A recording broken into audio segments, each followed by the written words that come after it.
Great. So I'll get started. My name is Ross Yelsey. I'm an Assistant Director of Admissions and Marketing at Columbia Journalism School, and I welcome all of you to this kind of introductory webinar about admissions at Columbia Journalism School. Our admissions application for the 2022-23 academic year just opened early August, and now there's plenty of months now to work on an application if you're interested. So we're going to go over the main questions and kind of key things you'll want to know if you're thinking about applying to the school, our different programs, our admissions requirements, and then our financial planning kind of guidance as well. So we're going to go over those kind of categories, and then what we'll do is I will ask some of the questions you asked in advance when you registered for the webinar, and then after that we will turn on the chat function on the Zoom, and you can ask some questions live that you might want to have answered. And we'll say up front that if there are questions that are more specific to your case, we'll probably encourage you to write to us at apply.journalism@columbia.edu. We'll put the email in the chat later, but you can check in with one of us to ask those specific questions at a later time.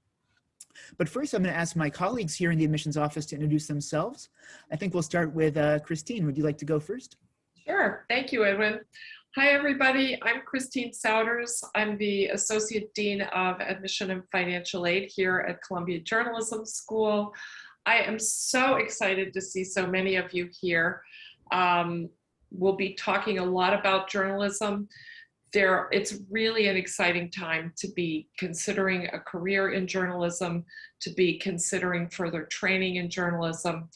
And so we're delighted to see all of you.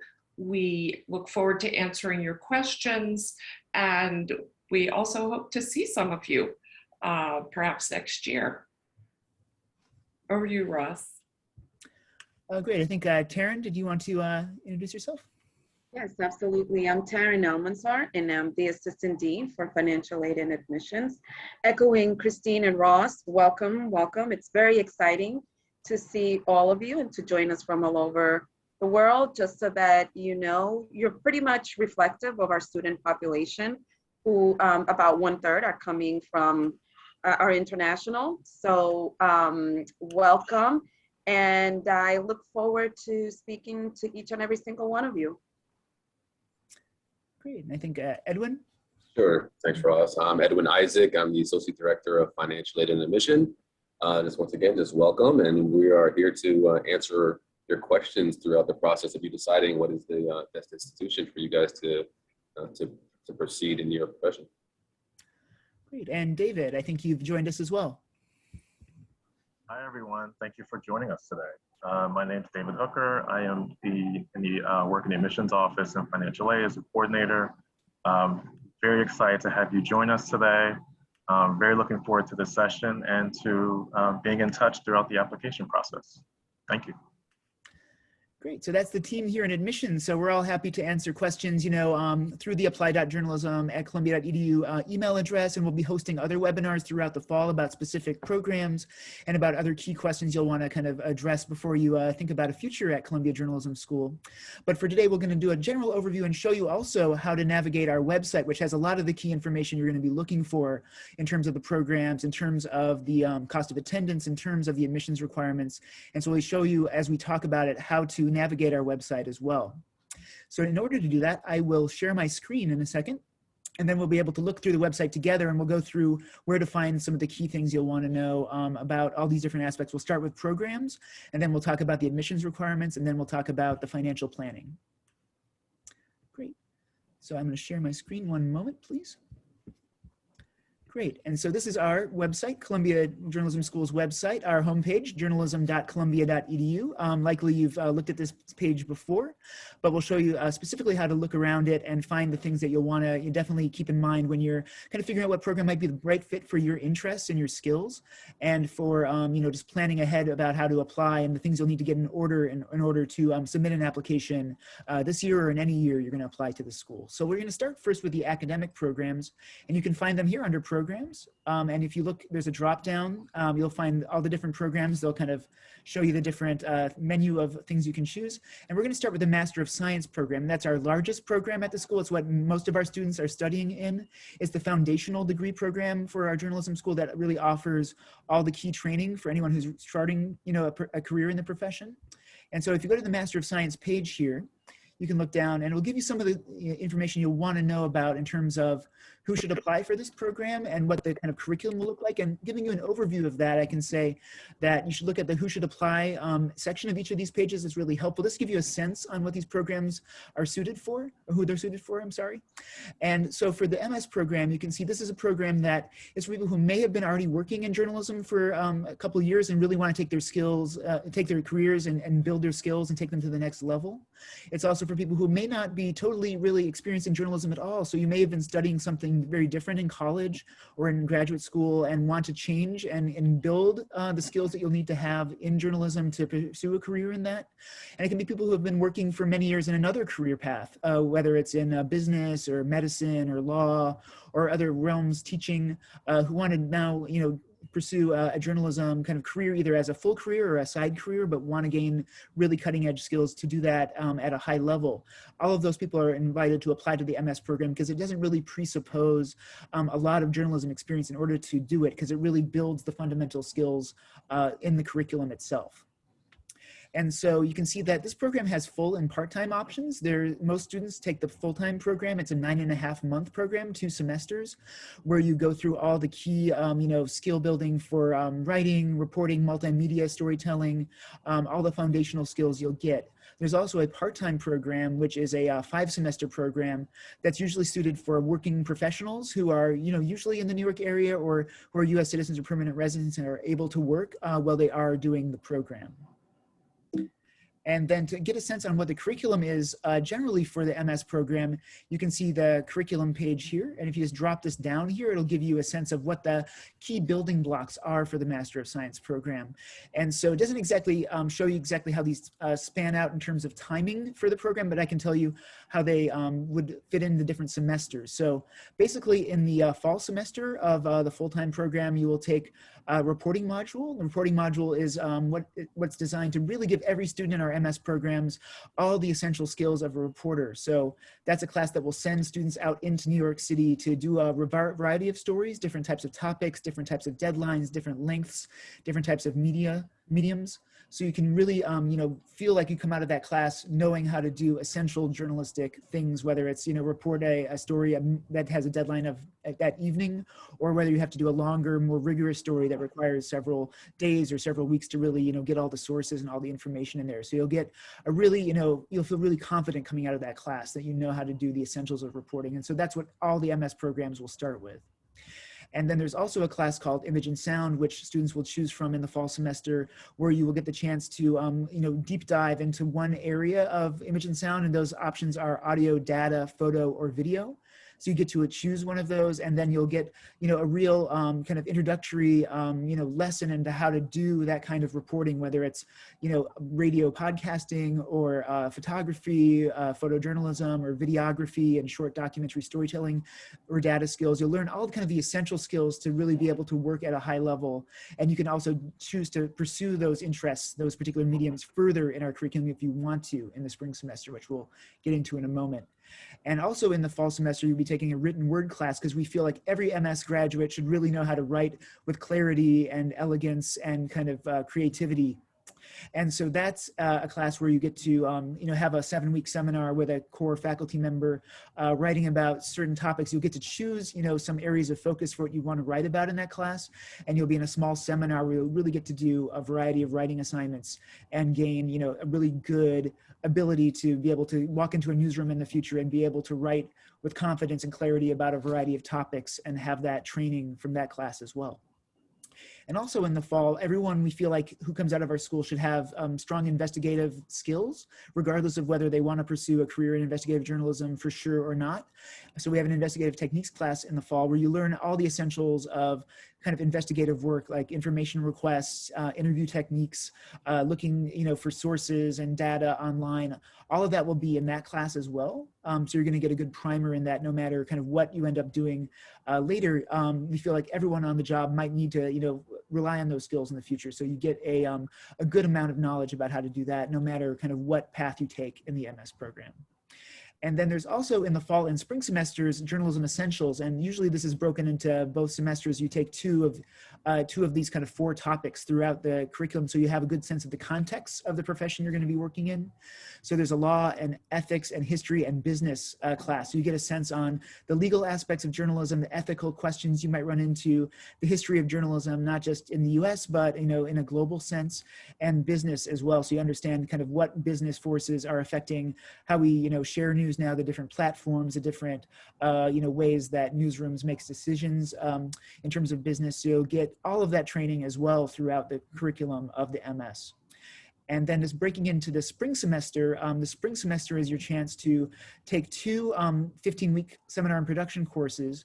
These are classes you get a wide menu of choices to choose from, and you will be able to pursue all your different types of interests at this time in the program. So we know everyone comes in the MS program with different interests and passions, and you're able to pursue those. Every student goes into our program and goes on a different path than their classmate, we know. So some people may want to pursue things like broadcast journalism, and this is your chance to do classes that give you that kind of skill set. You could take a full kind of video newsroom class where you're able to do anchoring, do on-the-spot kind of news reporting for a broadcast TV show.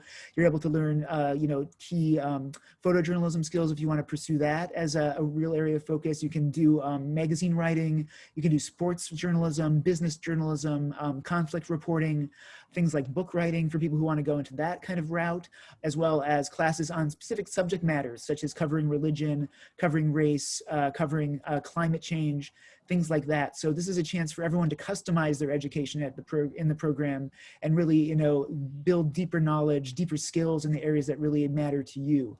And luckily, you don't have to make these choices when you apply to our MS program if you choose to. These are things you can pursue as you kind of learn about the different opportunities at the school while you're here. So you don't have to be locked in necessarily to one of these paths when you enter our program. It's really kind of a process of discovery for a lot of our students in terms of what they want to pursue, and you're able to make those decisions as you go through the program and talk to our faculty, talk to your classmates, talk to other advisors at the school as well.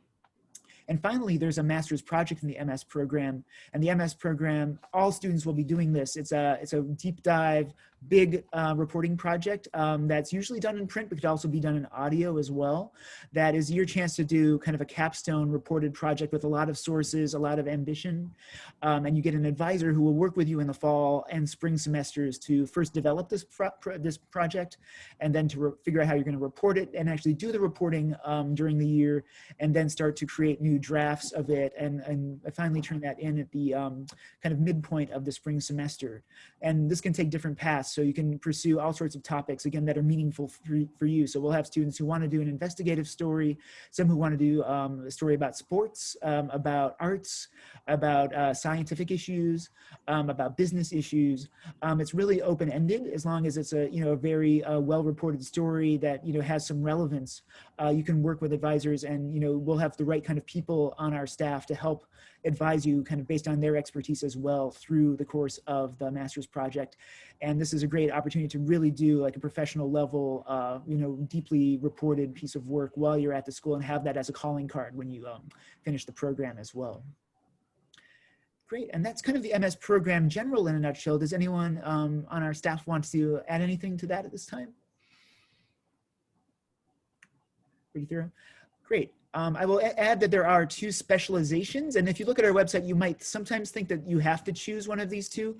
The majority of our students will be in the general MS program, so they will take that curriculum that I just mentioned, basically as what they'll go through. But there are people, who have very specific interests who apply to our MS program, and if those are investigative or documentary oriented, then you can apply to specific specializations in those 2 areas.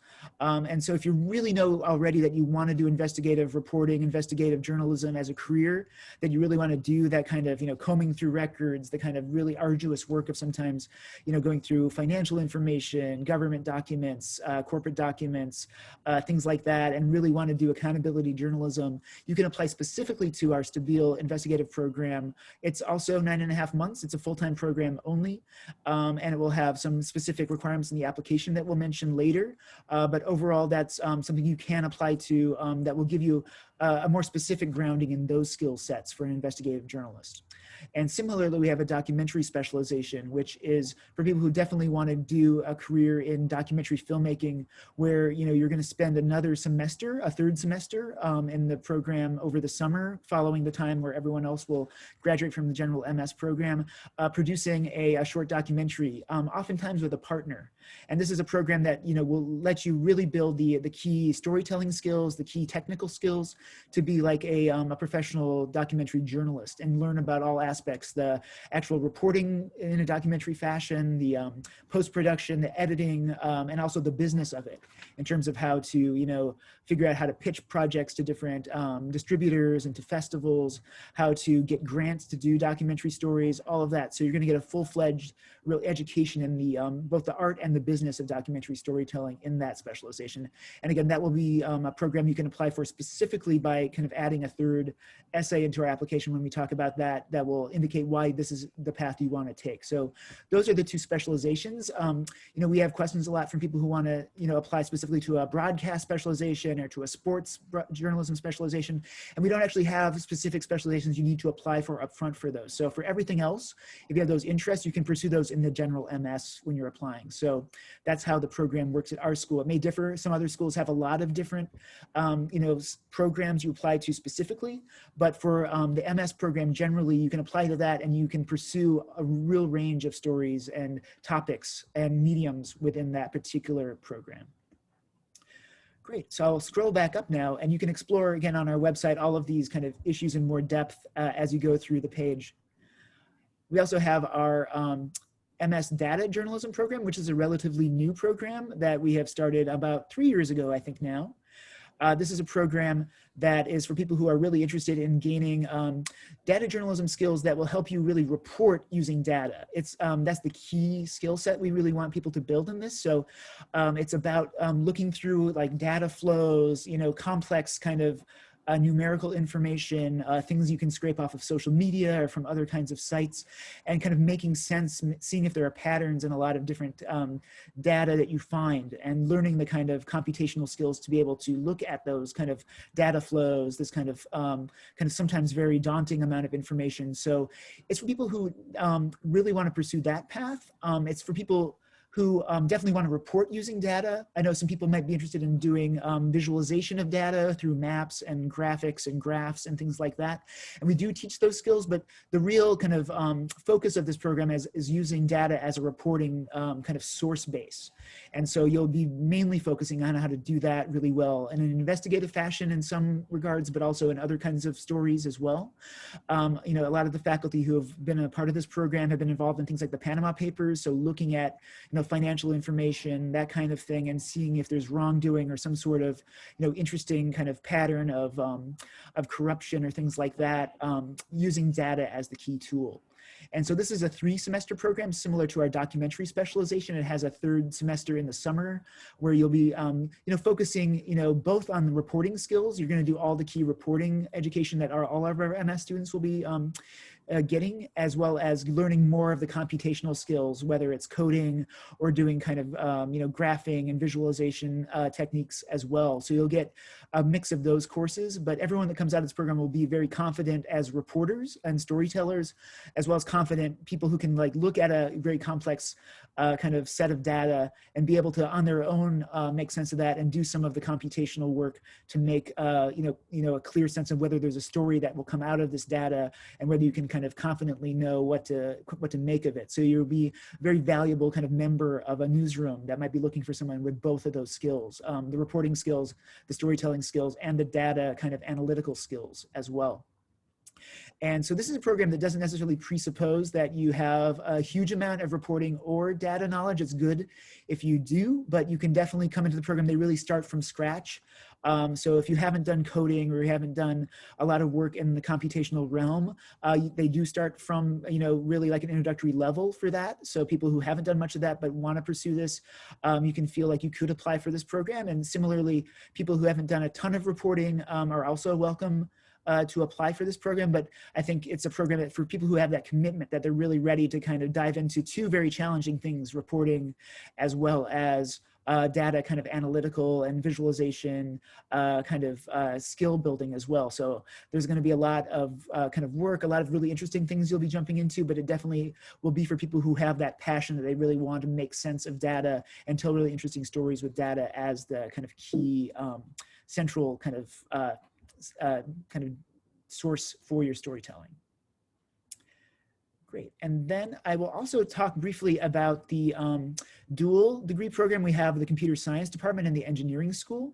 This, sometimes people get kind of confused between this and the data journalism program because they sound somewhat similar in the sense that they both are talking about journalism and kind of computational techniques and data as well.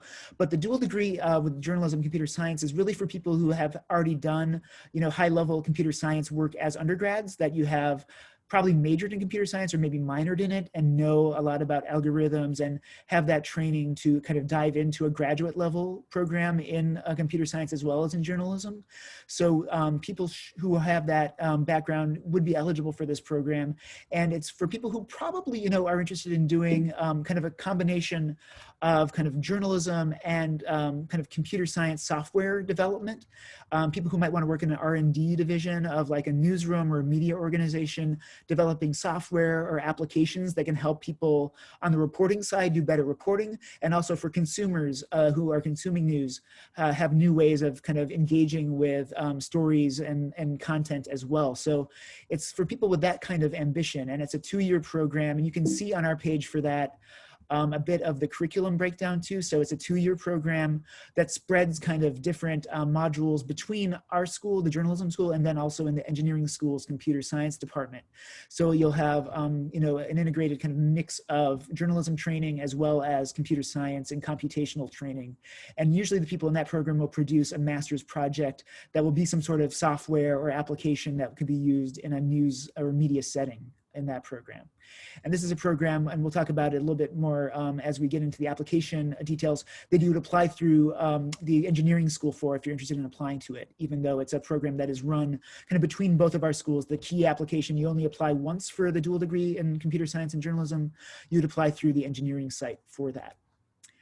And then as we go through the programs, now we've talked about the MS programs generally. The MS programs are all built to kind of give you the foundational skills in journalism. That's kind of how I think of them, that they all, start from scratch in some respects. They kind of assume that you're going to want to know how to tell a story, how to kind of find sources, how to report.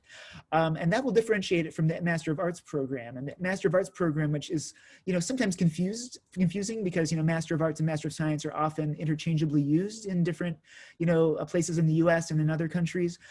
For our school, the Master of Arts program is a program that's distinct from the MS in that it already assumes that you have the key skills of a journalist before you start this program. So you're not going to be able to build kind of the foundational skills in the MA. It presumes you have it. And it's for people who want to really go into one of 4 concentrations and do really ambitious storytelling in one of those. And so there's 4 concentrations: arts and culture, business and economics, politics, and science. And so you can choose to apply to one of those concentrations. And within that concentration, you'll have mentorship from our faculty who are, experts in that area of journalism into how to tell really, ambitious, really kind of creatively reported, really deeply reported stories on stories within that concentration. So for politics, for instance, you'll learn how to, write about, social movements, about national, elections, things like that that are of interest to you, but really go further than you probably have before by really finding new sources, new angles,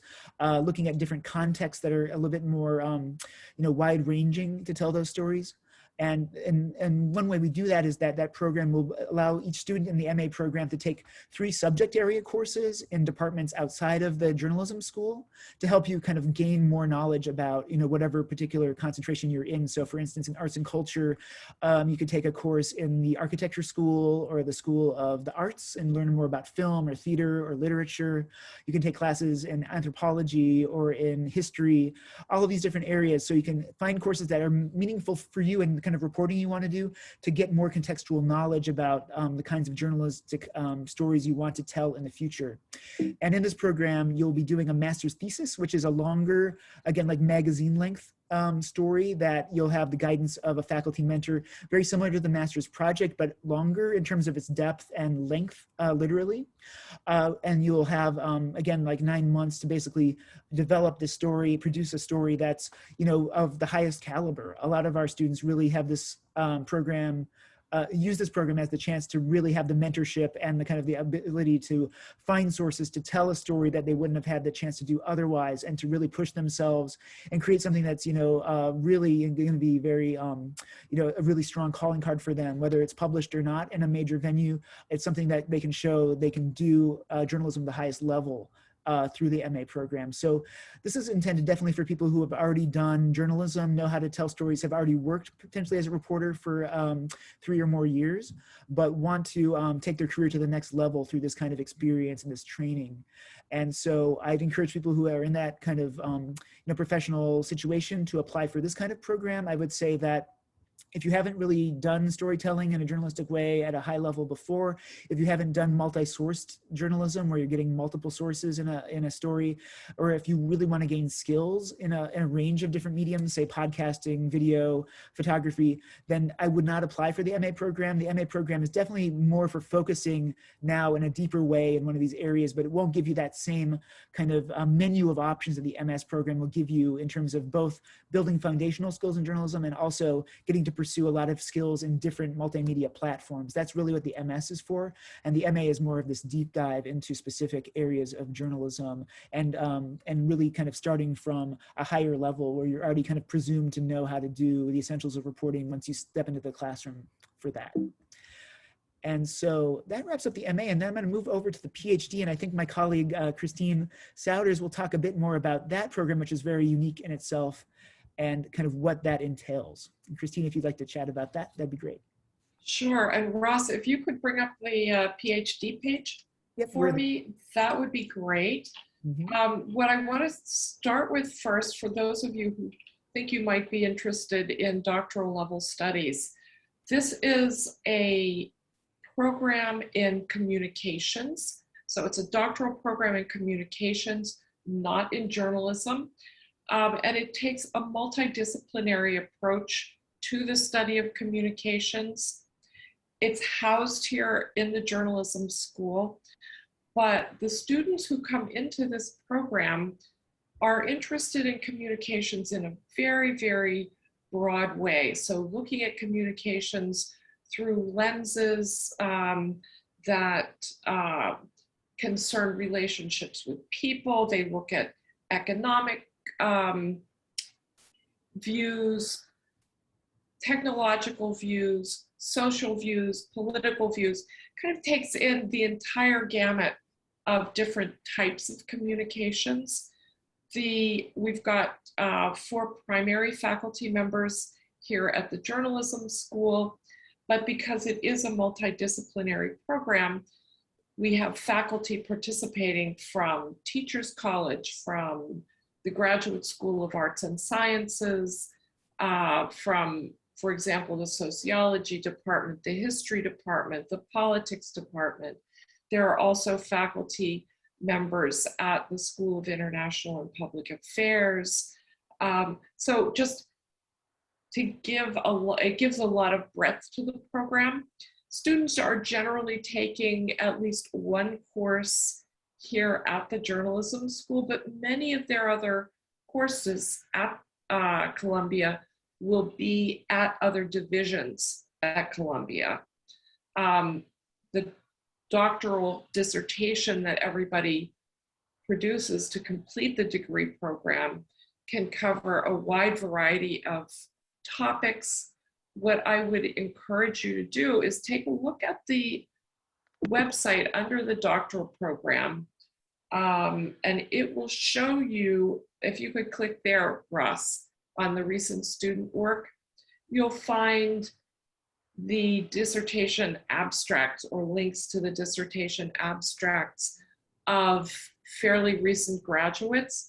And that will give you an idea of the kind of people who are admitted to the program, who are doing work in the program, and the kind of work and the intellectual interests that they are pursuing. That will help to give you an idea of whether you will also be a good fit for the program. I will tell you right now, we take 4 students each year. It is a very small program. At any given time, there are about 26 students in the program. Students are very, very closely monitored by the faculty here at Columbia.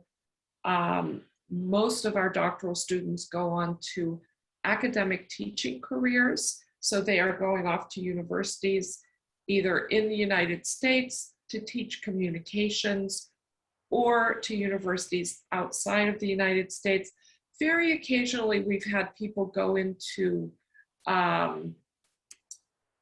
consulting, sometimes to government work, to not-for-profit work, but generally our students are interested in academic, teaching, and research careers.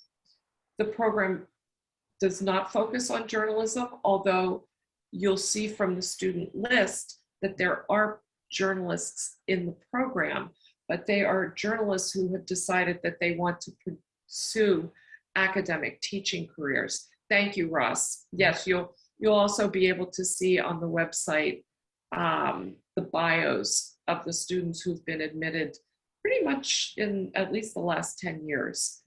So it gives you a really good idea.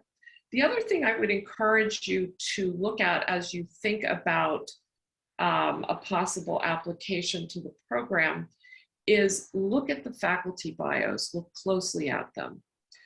2 of our, actually, if we could go back to the PhD program website, Ross, to the programs and PhD and the faculty right here, where it says program faculty.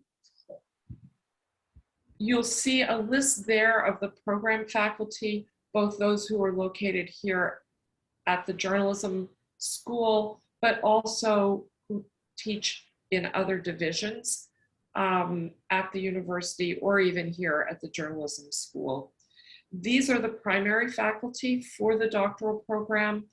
Take a look at their bios also, because that will give you an idea of what their academic interests are, and because they will be the people who will be most closely mentoring you.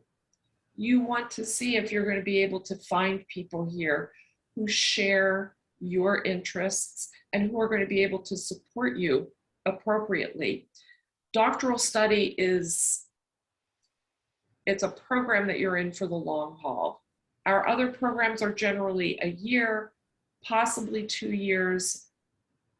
Doctoral studies, you want to count on probably 7 years. There are very few of our doctoral students who finish in fewer than 7 years. The very organized people can do that, but it takes a special kind of organization to do it. So when you're thinking about this, take a look at faculty bios, student bios, think about what your interests are. Know that this is an interdisciplinary program, which means that you yourself have to be willing and feel confident about working in perhaps what might be a less structured application or a less structured graduate program than you might be used to. As far as admission, the applications, my colleague David Hooker will cover that shortly, but I will also just let you know the GRE requirement for this program has been suspended again for 1 more year because we know that people are having such difficulties worldwide getting to take the GRE. If you have GRE scores, send them with your application. If you don't, there is no penalty for that. What I will also say is if you have more in-depth questions about the doctoral program, please feel free to email me directly. My email address is cs253 ross34@columbia.edu. I think Ross is putting that in the chat for me right now. If you've got additional questions about the PhD program, please feel free to reach out to me directly. The faculty have not quite returned yet from the summer, so if you've got things you'd like to discuss, we can do it either by email or we can make an arrangement for a Zoom call. All right, I am going to turn this over now to my financial aid colleagues, Taryn Almanzar, Edwin Isaac. No, Edwin is shaking his head no. I think David. Yes. Yeah, just to show people before I transition over to David, just so you can see the admissions. There's two ways to find out kind of about the admissions requirements. You can go here to where to begin here under admissions, but also we have this little orange tab over here, which we're going to use. And so if you're on our website and you want to find out more, this is a really kind of easy key way to find the essential information. If you click on this, it'll expand out. And so we're going to go over the deadlines and requirements page. And then David, if you want to talk a bit about the actual deadlines and requirements, that'd be great. Sure. So we're also scrolling down to, so you'll see several different boxes there, and that's for each program. The specific application requirements for each program. At the very top, you'll see the deadline dates. So for the most part, most of our programs' deadlines are going to be December 15th. That's going to be for the MS program, full-time and part-time, which includes the data program as well, any of the specializations, documentary and investigative, which also includes a PhD program for December 15th. And then the MA program is January 6th for that deadline. And then also the dual degree of computer science, which Ross mentioned earlier, that's a little bit later, January 15th. I'll also mention too, that we also have, and also with the computer science degree program, we also have dual degree programs at Columbia as well. So if you are interested or thinking about applying, not just to the journalism school, but we have dual programs with religion, business, law. Am I missing one? Public affairs. Yes, international stuff, right, public affairs. Okay. So if you're thinking about applying to two programs at the same time, it's different. The computer science program, it's one application which you apply directly to the engineering school. For the dual degree program, it's going to be two applications, one to the journalism school and one to the other school that you're also applying to. So be very, make sure you're aware, because their deadlines may differ from ours. Also, their application requirements may differ from ours as well. So just make sure you're paying attention to deadlines for all the programs that you're applying to at Columbia. And I'll also mention that if you start an application with Columbia Journalism School, you can only apply to one degree program. If you're applying for across campus at another degree program, you can also apply somewhere else. It's a different application process. So for us, if you're applying for the MA program, you can only apply for the MA program, or for data, or for the Master of Science. I'll say there's just one caveat where you can sort of apply for two programs at once, and that's if you are first applying for the Master of Arts. And let's just say you are just sort of starting out in your career. So you might have 2 years of experience, but you're really interested in applying for the Master of Arts. There's one way where you can check off on your MA application that if you do not have sort of enough experience, which our faculty will look at in the application process, they feel you have a very strong application, but you're just not quite there for the Master of Arts, you can check off on the application that you still want to be considered for the Master of Science program. So that's the only way you can sort of apply the two programs at once. But again, we will look at your application firstly for the Master of Arts. And then if we feel that you're just not ready for the MA program, then we'll reevaluate your application, then a second go round for the Master of Science. But other than that, you can only apply to one program in one application year. So let's just take a look at the application process. Ross has up on this screen what is required for each program. For the most part, each program is pretty straightforward. Most of them have the same requirements. So if you scroll back up, we'll see there's a $100 non-refundable application fee. You'll also have to submit official transcripts. And with the official transcripts, you have to submit every transcript for every university that you have attended. If you started off at a community college and then transferred to a four-year degree, we want to see your transcripts from your four-year degree and also community college. If you did a semester abroad, or if you did a semester in a different program, we're going to want to see every transcript for every university that you have attended. That's for American students and international students.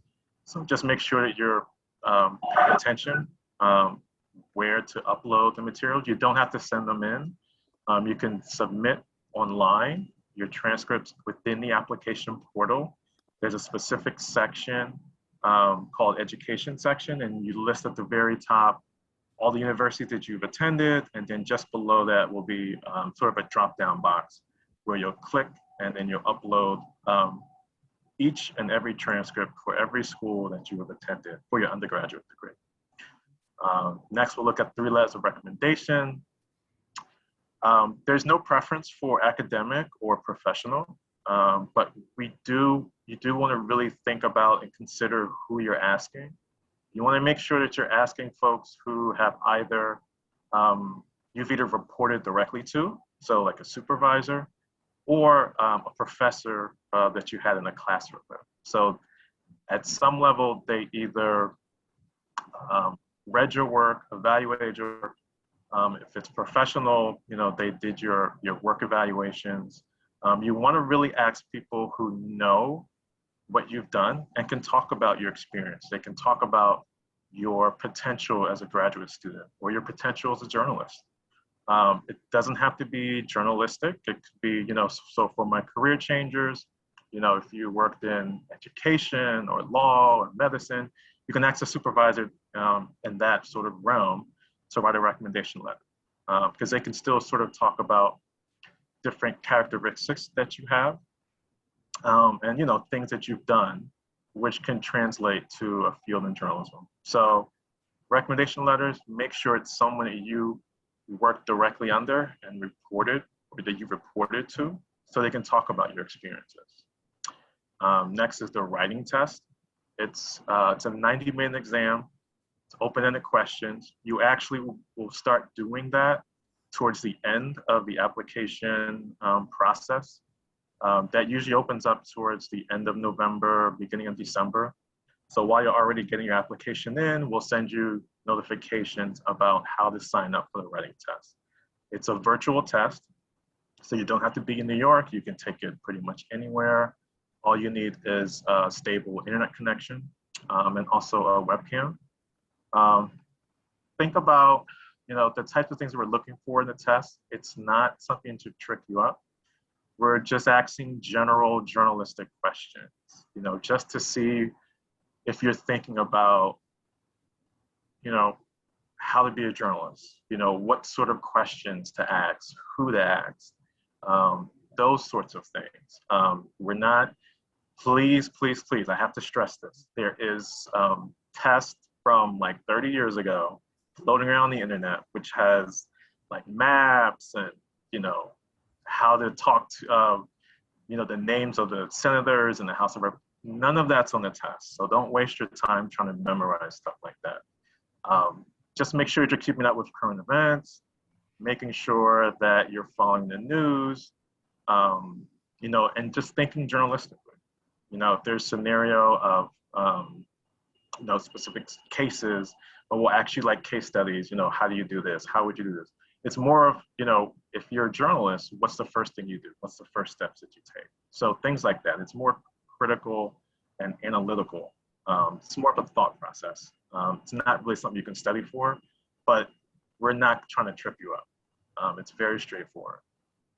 So that's the writing test. Everyone who takes that is the Master of Science, whether it's full-time, part-time, data. And I was talking about earlier for those who apply for the MA program, and if you check the box that you also want to be considered for the Master of Science, in that case, you will be required to take the writing test, because in the event that you are considered for the MS program, you already have to have that writing test in your application. So if you are applying for the MA program and you choose to also have your application reviewed for the MS program, you will also get an email from us saying that you have to sign up and schedule to take the writing test.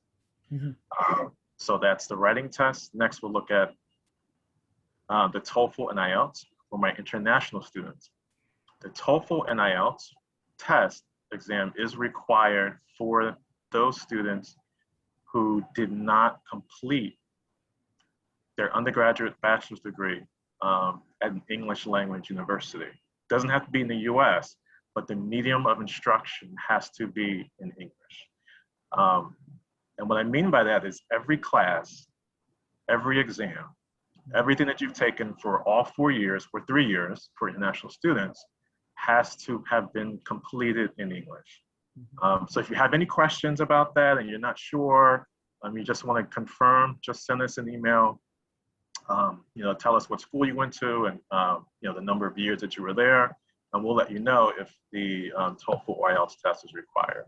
But that's the exam. We also are accepting the TOEFL and the IELTS test, take-home test. Basically due to the pandemic, so we know students might not be able to get out and take the test. So we are also accepting the home versions of both exams. And then we'll talk about the essays a little bit. The 2 required essays for all of our degree programs of personal and professional interest. This is your opportunity to tell us about you. This is your chance to tell us about your story. So think of this portion of the application as an interview process. You walk into your employer, you sort of sit down, they start asking you questions. Tell me about yourself. Where do you see yourself in 3 or 5 years? This is your opportunity to tell us about you. Every case, every student's different. So this is your opportunity to tell us your story. If you have a specific story or an incident where, journalism was your calling, or maybe your career changer and you were you worked on Wall Street, but you hated it because you had to work, 80 hours a week, but you really wanted to pursue journalism. Maybe you worked in your student newspaper, but you decided to go a different route.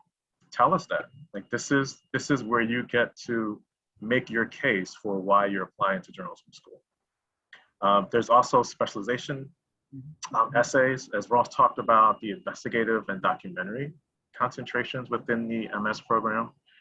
So those specific essays, or also the MA, if you're choosing one of concentration, so those will also fall under that category. Basically, you're just telling us in that specific essay why you're applying for that specific concentration. Whether it's investigative, or you really want to do a documentary film, or you want to report on arts and culture in the MA program, tell us why you're passionate about pursuing that specific concentration. Then you'll also be uploading your resume. And then the next portion is journalistic or written work samples, which we require at least 2.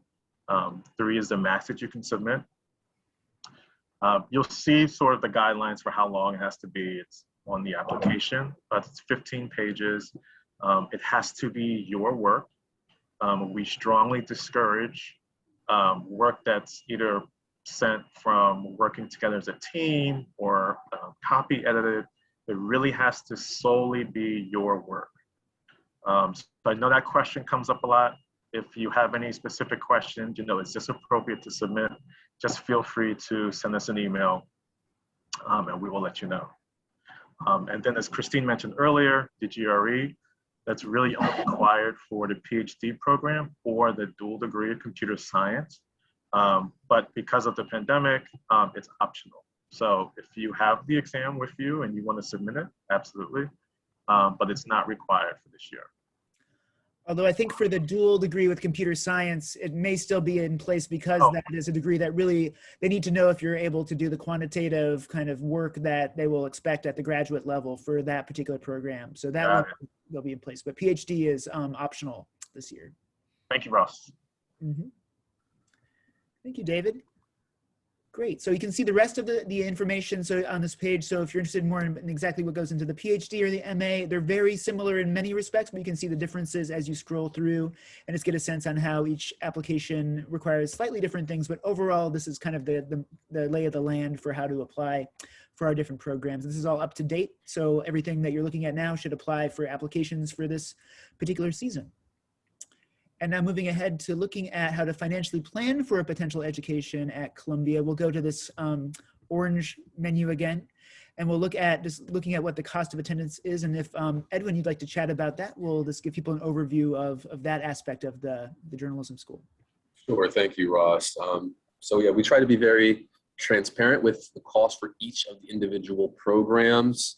What you see here are the current costs for the programs. You can expect, as long as I've been at Columbia, the cost has gone up. And so the longer you wait, the higher the tuition will probably be increased.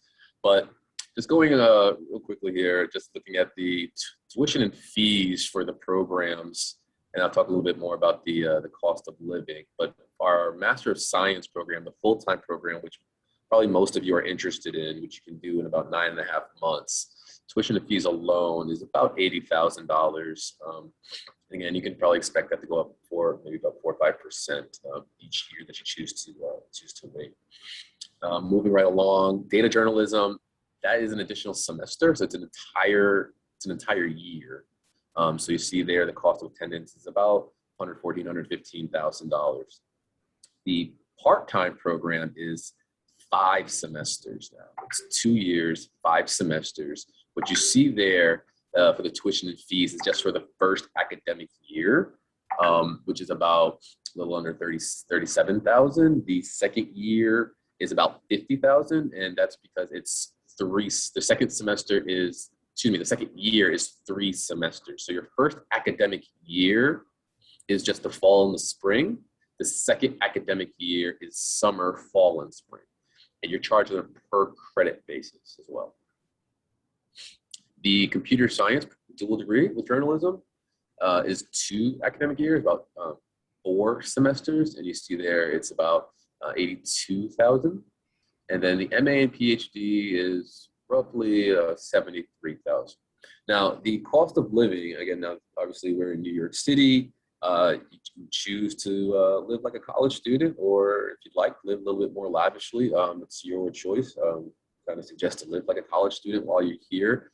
We estimate that the cost to live in New York City on a monthly basis is about $35,000 to $4,000. I think you can certainly live at a much lower cost. You can certainly live at a much higher cost. Those decisions are fully yours. You see for each of these boxes, there's a details. It says details where you can click on and see the breakdown on a per line item breakdown of all of the costs. If you want to take the time to do that, we won't go through each of these line items now. We'll have more detailed sessions throughout the fall semester, or you can certainly just email us and we can just talk about what the cost will be to you. And as Ross was scrolling, I saw there he went through the doc. If you choose to do the documentary program, which you didn't see in the previous page, the documentary program is 1 additional semester. So you'd be there for full-time for the fall, full-time for the spring, and you're considered part-time for the summer semester. So your tuition and fees for that term will probably be, for the next summer, probably be around $15,000 just for the tuition and fees alone. So I'm going to go ahead and swing this over to Taryn Almanzar, so she can talk to you about your financial aid options so you can help pay for these costs. Mm-hmm. Thanks, Edwin. As Edwin just rightly mentioned, we will have other webinars in the fall semester where we will be going in over details, not only about our programs, but as he mentioned, also the tuition and fees and the aid that it's currently available. With that said, if you noticed where Ross went in that, slide out menu, it's under scholarship and financial aid. My advice to you, whether you're applying to Columbia, to other places, is to really start thinking about the financing piece of your degree. And when I mentioned the financing piece, it's now what are the aid that's available to you? How are you going to be covering your tuition and fees and also your living expenses? Key thing to know, we will not be charging you, meaning the university is not going to tell you, oh, you need to pay us for food, for transportation. Those are your personal expenses. So as Edwin rightly mentioned, pretty much that's up to you as to how or what you're able to find. So without further ado, what are your options? You have scholarship and fellowships. We do offer scholarship aid. For those of you who are interested in the PhD program, it is a set amount that we're able to offer in terms of tuition and fees coverage, as well as stipends.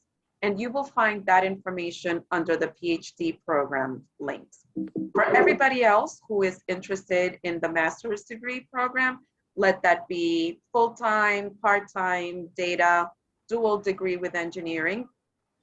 For our scholarship aid that it's offered by the J School, there is a separate scholarship application that you have to submit, and that's going to become available in December. You have to submit that scholarship aid app in order for us to consider you for funding.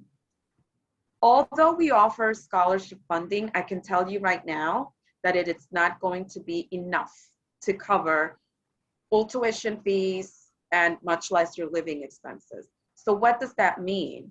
It means that you need to start looking at outside scholarships. And my suggestion is, whether you decide to attend Columbia or someplace else, is to spend your time in looking at these private sources of funding, because these are private organization foundations that are offering students free money that you don't have to pay back. And the eligibility requirements ranges from demographic information to your area of interest to what it is that you want to do after you graduate. So really spend your time in searching for outside scholarships. And the application process for most of them, it's very straightforward. They'll ask for an essay. They'll ask for your information for your resume. So things that you already have in hand and that you can tweak. So spend your time researching for that. Again, whether you decide to attend here or not. The following option, student loans, are a reality. Students are borrowing to mitigate the cost of living, to mitigate the cost of tuition and fees. If you are a US citizen or permanent resident, and you're not in default of a prior student loan, and if you have borrowed federal student loans before, and they're under $138,000, you're eligible for the unsubsidized Stafford loan, guaranteed, and you're also able to apply for the Graduate Plus loan. Also a federal educational loan, but they will look at your credit history in order to see what you're eligible for. For my international students, those of you who are not US citizens or permanent residents, the option for you revolves around private student loans. These are banks and organizations that are willing to offer students loans that will have to be repaid, and each one of them have their own requirements for it. Columbia University has a list of suggested lenders, but they're just that, suggested. You can do your own research and apply for any loans under any institutional bank or organization. My advice to all of you is to look at the student loans information and just think of the worst case scenario. If you need to borrow student loans for the maximum amount of your cost of attendance, tuition fees, living expenses, and seeing what that looks like. And that will give you concrete numbers to work with and to see what you're able to borrow what you want to do, and quite frankly, it'll probably motivate you to look for outside scholarship for free money. Finally, we have work study, and I'm just going to be very blunt here. For those of you who are thinking of the full-time programs, let that be the Masters of Sciences or the Masters of Arts. Working is highly discouraged during the academic year. And the reason why we discourage working during the academic year, it's because if you think of the time and the length of the program, it's very short. It's intense. It's going to require your full attention, and you want to make the maximum and of the resources and of what Columbia has to offer. So those of you who are thinking of the full-time programs, please, please do not think about working while you are enrolled in the program. You will find graduates that were able to work for a couple of hours, and they'll tell you, oh yes, you know, I was able to do it. Those are in the minority.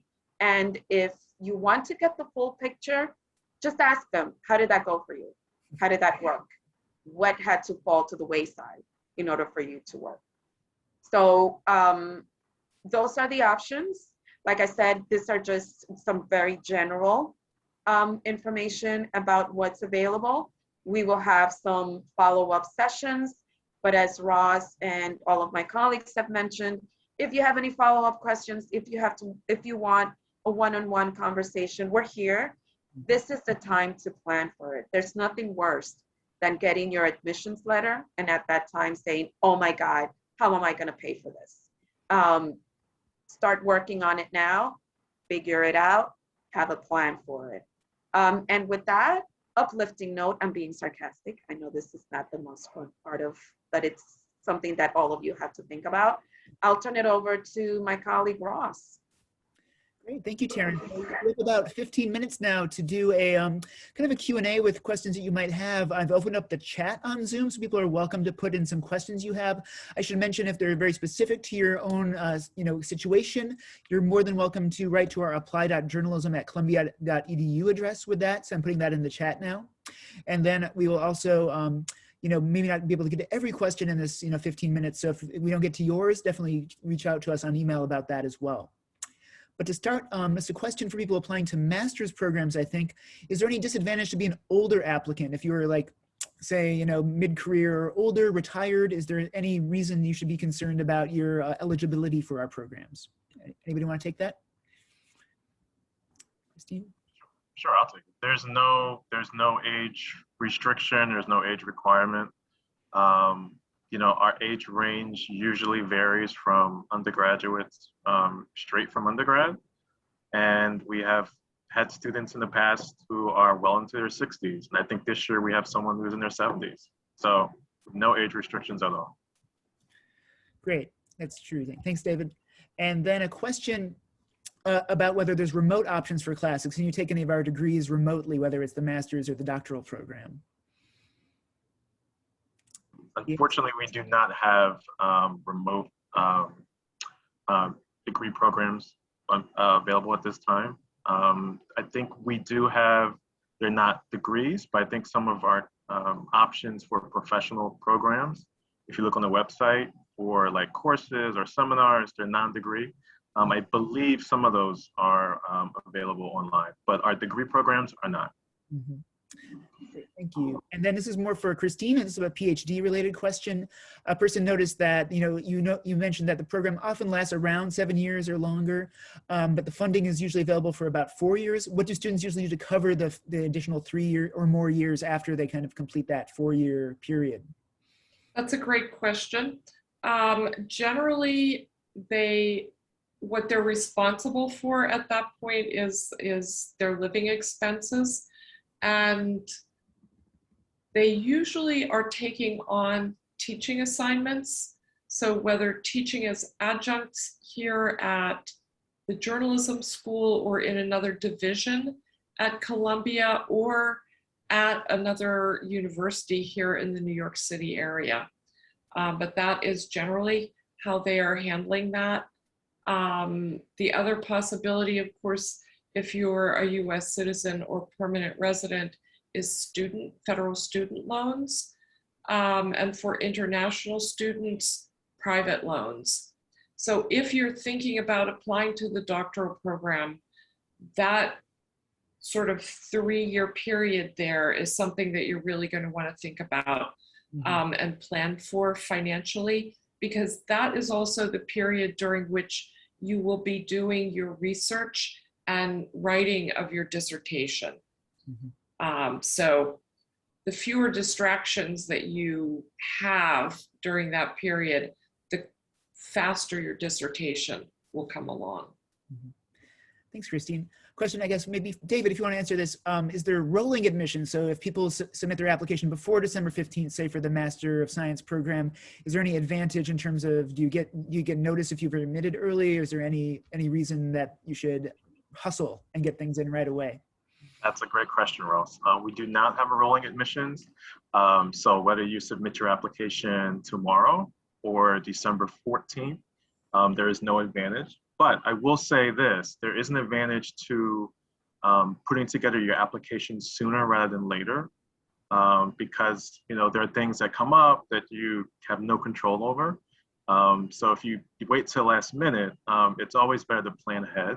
So if you are thinking about putting your application together, if you have like follow-up questions with us, it's just easier to get the ball rolling when you're starting in advance versus waiting till last minute.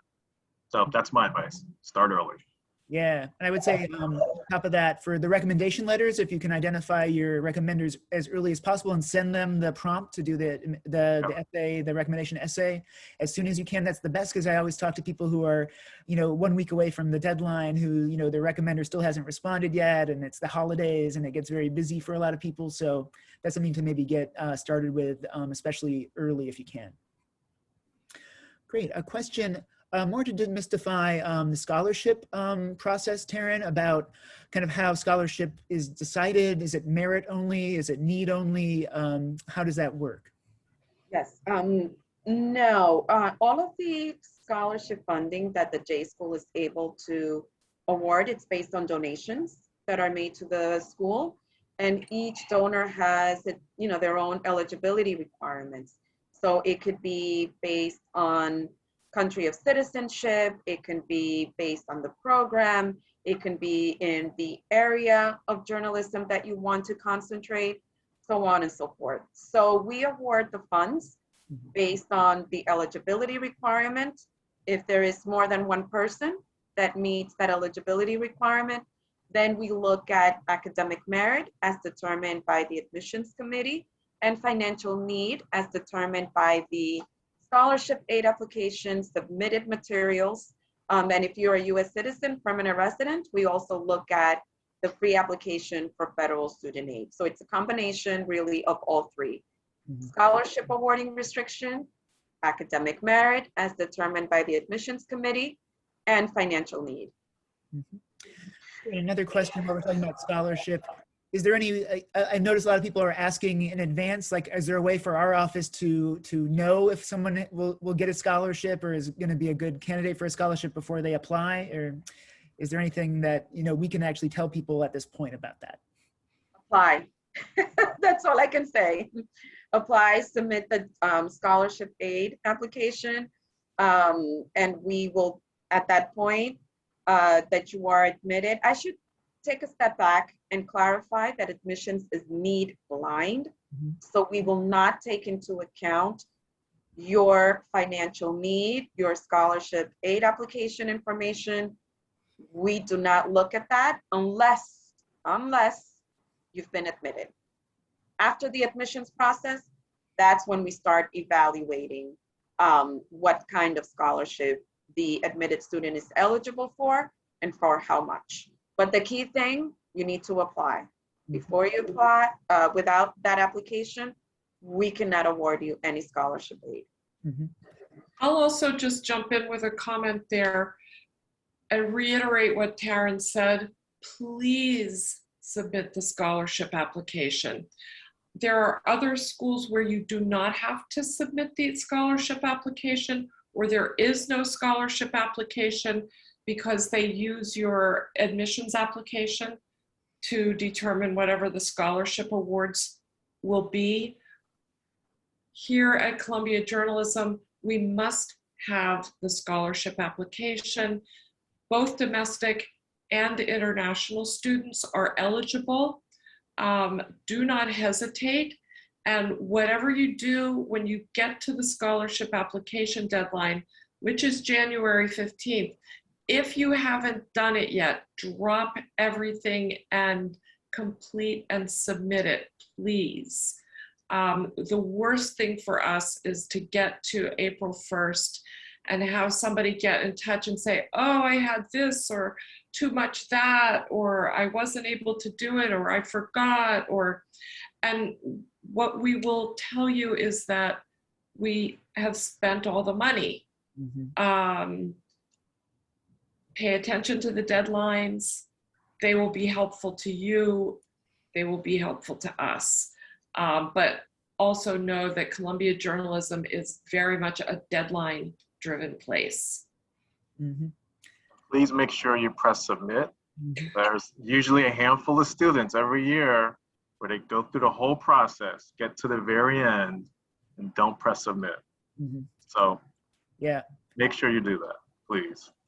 And I'm seeing questions here from people who are saying they're from one country or another and whether they should apply for scholarship. The answer to, if you're a domestic student, if you're an international student from any country, any continent, apply for scholarship. It's all, people are eligible regardless of their country of citizenship or where they're residents now. Just apply is what we will say about that. And then a question, I know, David, you mentioned when you were talking about admissions requirements, 3-year bachelor degrees.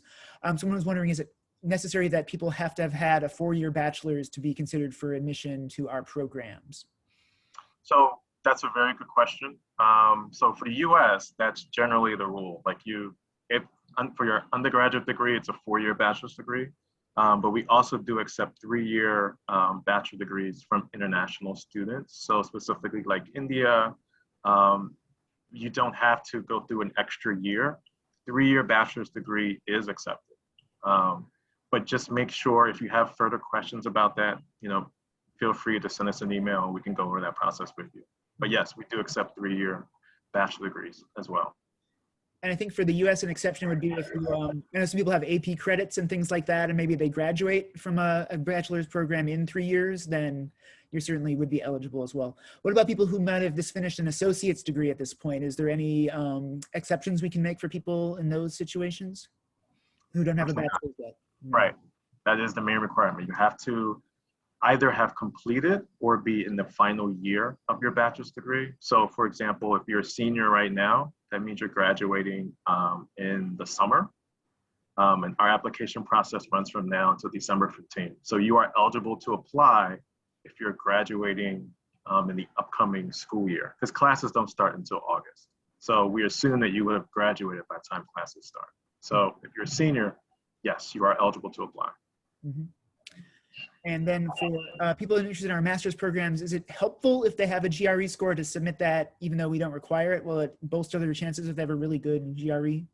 We don't even waste your time because we just don't even look at it. It's just not evaluated. Our faculty has they don't feel that is a good parameter for what makes a good journalist. So if you haven't taken it, save your money.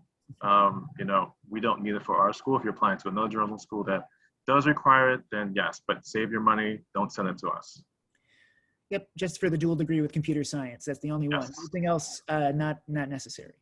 And then a question we got, someone was clarifying again about the MS program, about whether it's only investigative in terms of its nature. The answer, like we went over earlier, is that no, the MS program, the general program, is very open-ended in terms of what you can pursue in it. It has all the fundamental reporting skills is something you come out of that program with, but everybody can customize it to pursue things like magazine writing, literary nonfiction, broadcast journalism, sports reporting, arts criticism, science science writing, business reporting. So you don't have to, you know, only focus on one aspect of journalism in the MS program. You can pursue multiple things, and you can definitely, if you have a focus, you really want to deep dive in, you can do that too, and do a lot of audio classes, a lot of video classes, a lot of data related classes, even in our MS program, if those are things you want to get a deeper skill set in. So it's really up to you to customize that degree, but you can pursue a lot of different passions when it comes to journalism in the MS program. And then let's see.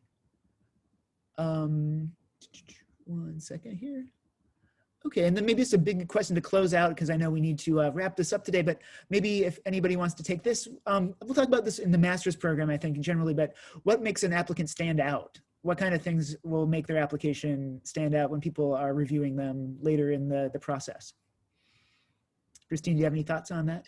Sure. I will just offer some quick thoughts about that. First of all, organize your application well. Think about this in the same way that you would think about putting together a really, really top-notch job application. So, basic things, no typos. Get your grammar and your sentence structure, your paragraph structure. You want that to be in order. You want the work that you do to flow. Think about your application as your chance to tell the story about who you are. And if you think about journalism as a career, journalism is storytelling. And so this is your first opportunity to tell us your story. You've got the application that asks you all sorts of, you know, sort of short answer kinds of questions. You have 2 essays, and sometimes 3 if you're applying to one of the specialized programs. 1 essay is autobiographical, 1 is about your interest in journalism, and if there is a 3rd essay, it could be about, if you're applying to one of the specializations in the MA, it'll be about your interest in arts and culture, politics, science, or business and economics reporting. If you're applying to the Stabile investigative program, it will be about your interest in investigative journalism. And if you're applying to the documentary filmmaking program, it's going to be about why you want to be a documentary filmmaker. Motivation is something that we really look carefully at the journalism school. We have found that sort of among the criteria that we look at, motivation to be a journalist. And right now I'm talking about the master's programs and not the doctoral program. But motivation is key. You know, you might have had some problems in your undergraduate experience. Your transcript maybe isn't quite everything that you had hoped it would be, or there was a particular year where, you know, you just had an off year. But your motivation to be a journalist can overcome that sort of thing. In your essays, your writing, you're showing us what your writing is like there. Show us your very best writing. If you are submitting work samples that are either print, they can be audio, they can be video as well. If you're submitting audio and visual and video samples, you also want to submit the script. But think about those, think about what you've already included, think about what other parts of your story you want to tell, what else you want to tell us about your writing. Writing is important here, just so everybody knows, because basically reporting and writing are the building blocks for journalism. And even if you're going to go into investigative, into data journalism, into documentary filmmaking, you must be able to report and you must be able to write, even before you get to those things. And so that is what we're looking at think carefully about your recommenders. David went through that carefully, but they're part of your story also. In your resume should be just a straightforward American style resume. And we do know that resumes, that what is required for a resume can be different in different countries and different cultures. That's fine. That's fine. But the resume, we're looking for sort of a standard American style resume. It can have things there that you don't want to go into in your essays. You know, things that you can deal with bullet points, deal with those in your resume. What have I left out? Standardized test scores. If you're applying to a program that needs the GRE, you've got to submit it.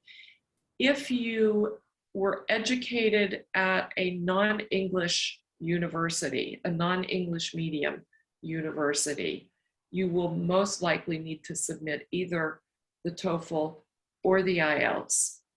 If you are somebody whose first language is not English, but you did your entire bachelor's degree at an English medium university, whether in the United States, in Britain, in South Africa, in Australia, New Zealand, in Hong Kong, in Singapore, in India, in Ghana, in Kenya, you will most likely not need to submit the TOEFL or the IELTS.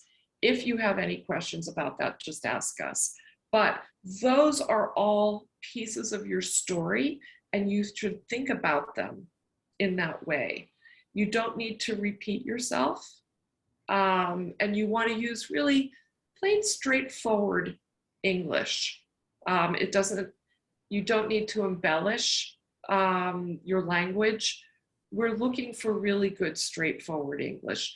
We also do know too that there are different kinds of English spoken and written across the world. That is absolutely fine. Do not worry about that. What you want, however, is to get your spelling, punctuation, grammar, sentence structure, paragraph structure, have all of that in order. Great, thank you, Christine. I think that's really great advice for everybody. And I know we have some more questions here. And again, you're welcome to follow up with us at apply.journalism@columbia.edu with those questions. And definitely, as Taryn and we've said, we're going to have plenty more webinars throughout the fall that will touch on, you know, some of these issues more specifically and have kind of repeat discussions about some of these general questions too. So you'll have a chance to ask more questions on Zoom with us and also via email. So we welcome your questions and can't wait to keep in touch throughout the season. So thank you, everybody. Have a great night, day, weekend, and hope to see you again soon. Take care. Bye. Bye-bye.